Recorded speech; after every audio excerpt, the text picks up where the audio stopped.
Question is which of the following lists of numbers form an AP. आपको list of numbers दिए गए हैं, बताना है कि वो एपी बनाते हैं या नहीं। If they form an AP, अगर वो एपी बनाते, एपी यानी कि अरिथमेटिक प्रोग्रेशन, ठीक है। Find the common difference D and right the next three terms.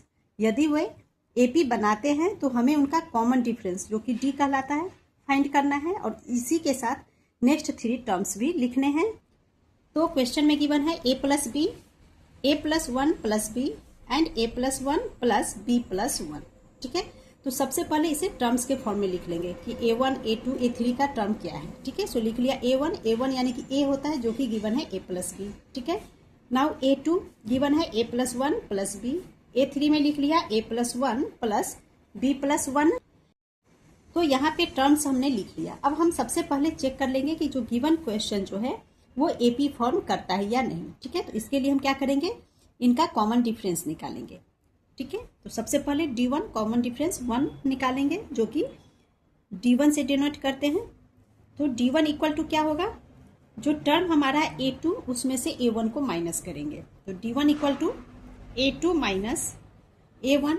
Now A2 में है A plus one plus B, so यहाँ पे वही लिखेंगे A plus one plus B minus A1 में है A plus B, so A plus B और ये ब्रैकेट के अंदर आ जाएगा, ठीक है। अब ब्रैकेट ओपन होगा तो ये हो गया A plus one plus B minus A minus plus is minus B, okay. अब यहाँ पे देखो ये प्लस का A है माइनस का A कैंसिल हो जाएगा, plus B minus B cancel, सिर्फ 1 बच रहा है, सो इक्वल टू 1। तो D1 हमारा निकला है 1। एक डिफरेंस हमने निकाल लिया कॉमन डिफरेंस इन दोनों के बीच का। अब D2 निकालेंगे इन दोनों के बीच का डिफरेंस, ठीक है। सो D2 इक्वल टू हो जाएगा A3 minus A2 equal to A3 की value A plus one plus B plus one है, ये लिखेंगे A plus one plus B plus one then minus A2 का फॉर्म ये है A plus one plus B and ये rectangular bracket में आ जाएगा, ओके। अब यहाँ पे ब्रैकेट ओपन होगा तो ये हो जाएगा हमारा A plus one plus B plus one, ये देखो माइनस A हो जाएगा, ठीक है। Now minus plus minus one then minus plus minus and ये B। अब जो कैंसिल होगा कैंसिल करेंगे, प्लस का A minus A cancel, plus one minus one cancel, plus B minus B cancel, सिर्फ 1 बच रहा है, सो इक्वल टू 1। यहाँ पे हम क्या देख रहे हैं, जो D1 है वो भी 1 आया है, D2 भी 1 आया, दोनों एक दूसरे के इक्वल है। सो लिखेंगे since D1 equal to D2, जब दोनों एक दूसरे के इक्वल है तो ये एक एपी का फॉर्म करता है, ठीक है। So therefore it forms an AP.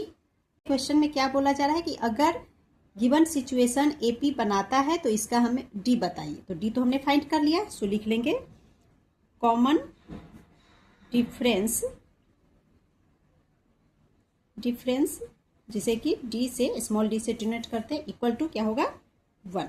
Clear. अब आगे के 3 टर्म्स लिखने हैं, सो लिख लेंगे नाउ नेक्स्ट 3 टर्म्स आर। अब यहाँ पे देखो टर्म्स हमें गिवन है A1, A2, A3 का टर्म्स, तो नेक्स्ट टर्म क्या होगा A4 होगा।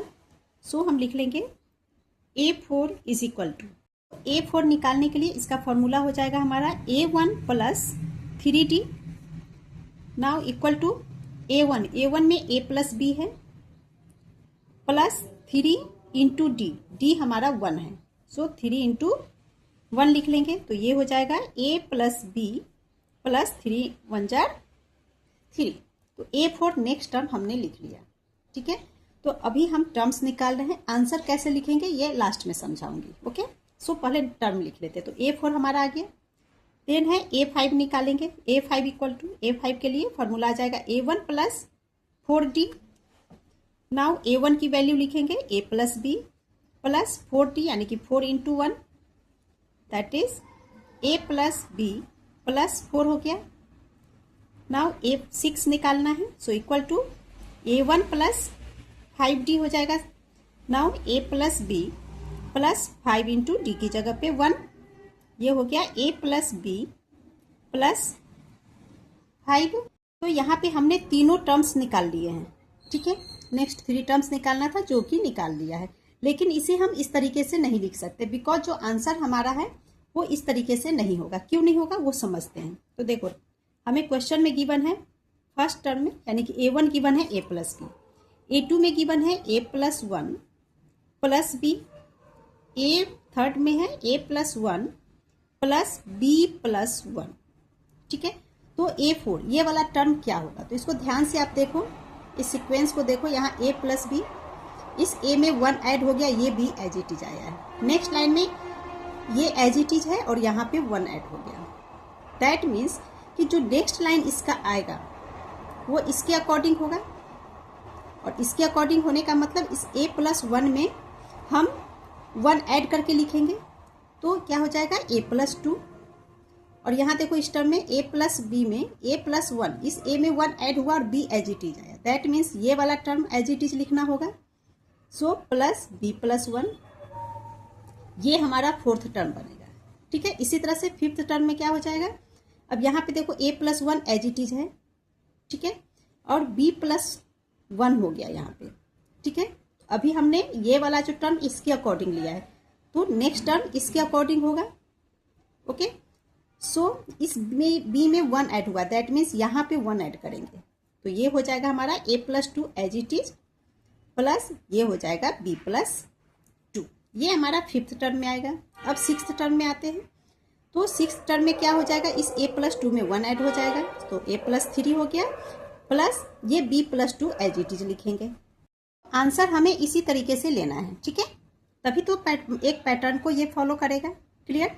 तो a4 में देखो आप a प्लस बी प्लस 3 आया है, ठीक है। इसके जगह हमें a plus 2 plus B plus 1 आना चाहिए, तो इसके लिए क्या करेंगे, 3 को हम लिख सकते हैं स्प्लिट करके, 2 प्लस 1 3। सो लिख लेंगे यहाँ पर इक्वल टू में a plus 2 plus B plus 1, ठीक है। देखो 2 प्लस 1 3 हो गया और a प्लस बी। क्लियर। इसी तरह से a5 में आ जाएगा, यहाँ 4 है तो 2 प्लस 2 लिख सकते हैं, सो हो गया a plus 2 plus B plus 2, ठीक है। नेक्स्ट हमारा है a प्लस बी प्लस 5, 5 को हम लिख लेंगे 3 प्लस 2 के फॉर्म में, so a plus 3 plus B plus 2, ये हमारा आंसर हो गया। और ये आपका मोस्ट इंपॉर्टेंट क्वेश्चन है। Thank you.